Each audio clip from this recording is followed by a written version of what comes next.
You think you're safe, don't you? Safe behind locked doors, under the warm hum of your bedroom light. But real horror doesn't need darkness. It doesn't wait for you to be alone. Sometimes it finds you in the middle of your ordinary life. Tonight, you're about to hear 4 true nightmares. Stories so chilling, so disturbingly real, that once you hear them, you'll never look at your world the same way again. Stay with me, if you dare. The field that watches.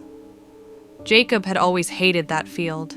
It stretched for miles behind his town, a sea of corn that whispered to itself, even when there was no wind. When he was a kid, he'd swear he saw figures standing between the stalks, motionless, watching. Everyone said it was his imagination. Until one night, when he was 17, Jacob decided to cut through the field to get home faster.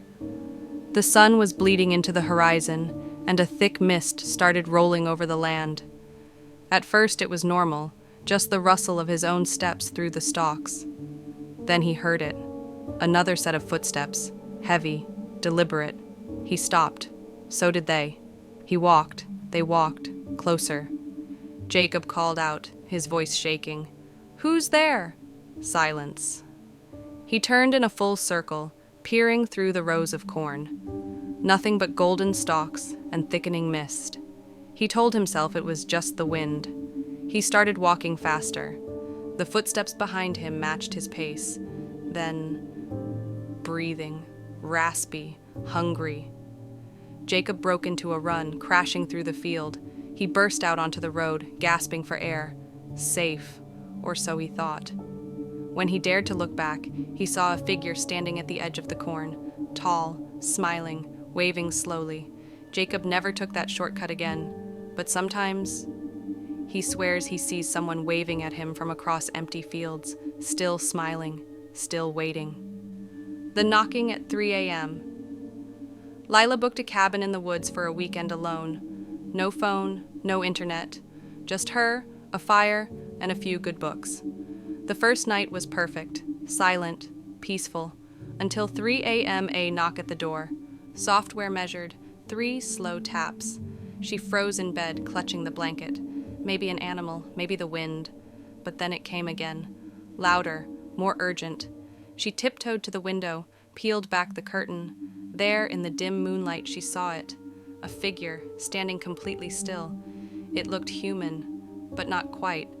Its arms were too long, its neck bent at a disturbing angle, and its eyes glowed yellow. She backed away, heart hammering. The knocking grew louder, faster, more desperate. She spent the rest of the night hidden under her bed, trembling. By morning, the knocking had stopped. When she dared to leave, she found footprints all around the cabin, at every window, every door. The strange part? They never led away. As if whatever had been knocking was still there, somewhere, waiting, lost in the mist. Chris grew up near the woods. He knew the trails like the back of his hand, but that night everything changed. It started with the mist, thick, heavy, unnatural. One second, he was walking the path he'd traveled 100 times before. The next, he couldn't see his own feet. Then came the whispers. Chris. Software childlike, coming from every direction. He spun around, trying to find the source. Nothing. Just trees fading into white. Panic set in. He ran. Branches clawed at him. Roots seemed to grab at his ankles. The whispers grew louder, closer, angrier. "Chris, come play with us." He stumbled into a clearing and stopped dead. There they were, figures, dozens of them, small, child-sized, but wrong. Their faces were twisted, eyes hollow, mouths stretched in impossible grins. They beckoned to him. Chris turned and ran. He burst out onto a road, heart about to explode. When he glanced back, the mist had stopped right at the tree line, but he could still see them, standing there, waiting, grinning. Chris never went near those woods again, but some nights, when the mist rolls in, he hears them calling his name, still waiting to play.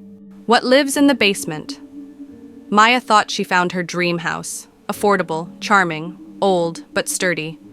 Only one thing made her uneasy, the basement. The door to it was heavy, always locked.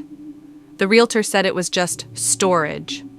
The first night, Maya heard it, a soft thumping from the basement, almost like footsteps. She ignored it. Old houses make noises, right? But the sounds grew louder, night after night, whispers, scraping, something dragging across the floor. One evening, she found the basement door slightly open. A cold, foul-smelling air wafted out. She grabbed a flashlight and descended. The walls were covered in strange carvings, symbols she didn't recognize. Deep, angry gouges in the stone. At the far end, she saw a small door, barely tall enough to crawl through. It was cracked open, blackness seeping out like smoke. Something moved inside. Something big. She ran. That night, as she lay in bed, she heard the basement door creak open, then the heavy, wet footsteps on the stairs. Closer and closer. When she opened her eyes, she saw nothing. But she felt it, breathing, right beside her. Maya moved out the next morning. The house still sits abandoned. Locals say they sometimes see movement in the windows. Sometimes they hear footsteps and the faint sound of something whispering from the basement. Still hungry, still waiting. You made it through, or did you? The scariest part isn't the stories themselves. It's the fact that they could happen to you. Tonight, tomorrow. Maybe they're already happening. You just haven't noticed yet. But if you enjoyed the terror, don't keep it to yourself. Like, share, and subscribe to join us again for more nightmares.